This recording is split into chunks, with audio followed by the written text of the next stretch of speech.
Hi all, welcome back to our channel again.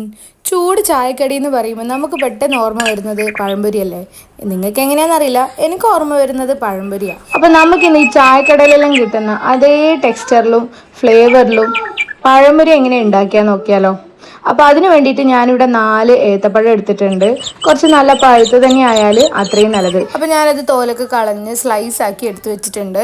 ഇനി നമുക്ക് മാവ് ഉണ്ടാക്കാം. മാവ് ഉണ്ടാക്കാനായിട്ട് 3 സ്പൂണ് കടലമാവ്, അതിലോട്ട് 4 സ്പൂണ് മൈദ മാവ്, ഒരു നുള്ളു ഉപ്പ്, ഒരു അര ടീസ്പൂണ് മഞ്ഞൾ പൊടി.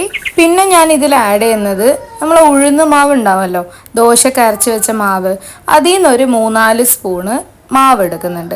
ഇത് ഇന്നലെ ദോശ ചുട്ടിട്ട് ബാക്കി ഉണ്ടായിരുന്ന മാവാണ്. അപ്പോൾ അത് ഞാനെടുത്ത് ഫ്രിഡ്ജിൽ വെച്ചിട്ട് പിറ്റേന്നേക്ക് ഇതിനായിട്ട് മാറ്റി വെച്ചതാണ്. പിന്നെ പഞ്ചസാരയാണ് ഞാൻ ആഡ് ചെയ്യുന്നത്. 1-2 ടീസ്പൂണല്ല, ടേബിൾ സ്പൂൺ തന്നെ നമുക്ക് ആഡ് ചെയ്യാം. പിന്നെ ഞാനൊരു പിഞ്ചായിട്ട് ഇട്ടത് ബേക്കിംഗ് സോഡയാണ്. പിന്നെ ആവശ്യത്തിന് വെള്ളം ഒഴിച്ച് കലക്കി കട്ടകളൊന്നും ഇല്ലാണ്ട് എടുക്കണം. അതായത് കടലമാവ് ആവുമ്പോൾ വേഗം ഇങ്ങനെ ബോളായിട്ട് കട്ട കാണും. അപ്പോൾ അതൊന്നും ഇല്ലാണ്ട് തന്നെ ആവശ്യത്തിന് നോക്കി വെള്ളം ഒഴിച്ച് ഒരു നല്ല ബാറ്റർ, നല്ലൊരു ഇഡലീൻ്റെ ബാറ്ററിൻ്റെ ആ ഒരു തിക്നെസ്, അധികം വാട്ടറി ആവാനും പാടില്ല, എന്നാൽ നന്നായിട്ട് കോട്ടും ആവണം. ആ ഒരു രീതിയിൽ നമുക്കിത് നന്നായിട്ട് ഉടച്ച് എടുക്കാം.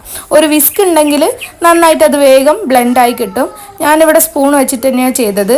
ഇനി നമ്മൾ ചെയ്യുന്നത്, ഈ മുറിച്ച് വെച്ചിരിക്കുന്ന പഴം ഉണ്ടല്ലോ, അത് ഈ ബാറ്ററിലോട്ട് ഇട്ടിട്ട് നന്നായിട്ട് കോട്ട് ചെയ്യുക എന്ന് പറയുമ്പോൾ ജസ്റ്റ് ഒന്ന് ഡിപ്പ് ചെയ്തെടുത്താൽ നന്നായിട്ട് കിട്ടും. പക്ഷെ ഒരു 10 മിനിറ്റോളം അതിലിട്ട് വെച്ചാൽ നന്നായിട്ട് പിടിക്കുന്നതായിട്ട് എനിക്ക് ഫീൽ ചെയ്യലുണ്ട്.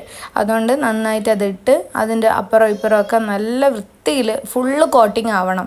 അല്ലെങ്കിൽ പഴം മാത്രമായിട്ട് ഇങ്ങനെ ചില സ്ഥലത്ത് തെളിഞ്ഞ് കാണാറുണ്ട്. അപ്പോൾ അങ്ങനെ ആവാൻ പാടില്ല. നന്നായിട്ട് തന്നെ അതിനെ മിക്സ് ചെയ്തിട്ട് കോട്ട് ചെയ്തെടുക്കുക.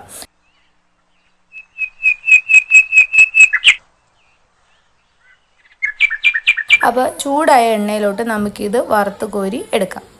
അപ്പോൾ ഇതിങ്ങനെ ഓരോന്ന് ഒഴിക്കുമ്പോൾ നമ്മൾ അതിൻ്റെ മേലെ കോട്ടിങ് പോയിട്ടുണ്ടെങ്കിൽ അവിടെ മാക്സിമം ഒന്ന് ആക്കാൻ ശ്രമിക്കുക.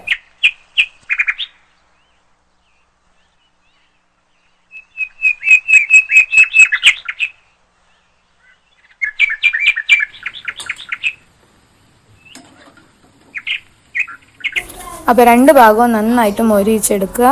അപ്പോൾ നമ്മൾ ചൂട് പഴംപൊരി ഇവിടെ റെഡി ആയിട്ടുണ്ട്.